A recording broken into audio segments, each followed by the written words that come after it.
ఎందుకు ఎక్కువ మందికి అవసరం ఉన్న వాళ్ళకి కిడ్నీలు దొరకట్లేదు? దీనికి మనం ఏమన్నా చేయగలమా? సో, దీనికి మీ సూచన ఏంటి? అంటే దీనికి బేసిక్‌గా ఏంటంటే అండి, జబ్బులు అనేది ఎక్కువైనాయి. నేను చెప్పాను చూసారా?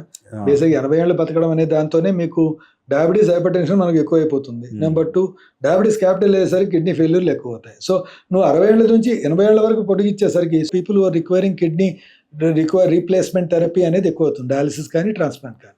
సో, పాపులేషన్ అనేది పెరిగిపోయింది. ద సెకండ్ ప్రాబ్లమ్ ఏంటంటే మన ఇన్‌ఫ్రాస్ట్రక్చర్ ఇన్ అవర్ కంట్రీ ఏదో ఈ కెడవర్ డొనేషన్స్ అనేది అక్కడక్కడ కొన్ని సిటీస్‌లో జరగడమే తప్ప, but the networking in the whole country అనేది లేదు. ఓకే. దిస్ నథింగ్ లైక్ ఇప్పుడు మీరు వెస్ట్‌లో చూడండి, స్పెయిన్ లాంటి ప్లేసెస్‌లో it is whole country is into that network. Hmm. It is not single hospital or single place. It is whole country is in the network. So there is team to harvest.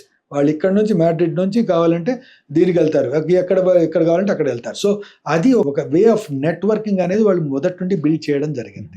ఇండియాలో unfortunately అది జరగలేదు. It is restricted to city or state network అంటాం, కానీ అంత అంటే బేసిక్గా majority of the accident victims కానీ ఎక్కడైతే కెడవర్ డొనేషన్ అవుతుందో అన్ని ఏరియాల్లో యూనివర్సల్గా ప్రాసెస్ అనేది జరగట్లేదు. కాబట్టి వి స్టిల్ హ్యావ్ మన ఆర్గన్ అనేది తక్కువ అనేది ఎప్పటికీ ఉండనే ఉంటుంది. సో ఆ ప్రాబ్లం మీరు తీసుకునే అదే మందులు, అదే నాణ్యమైన మందులు మెడ్ ప్లస్ బ్రాండ్స్ పై సగం ధరకే.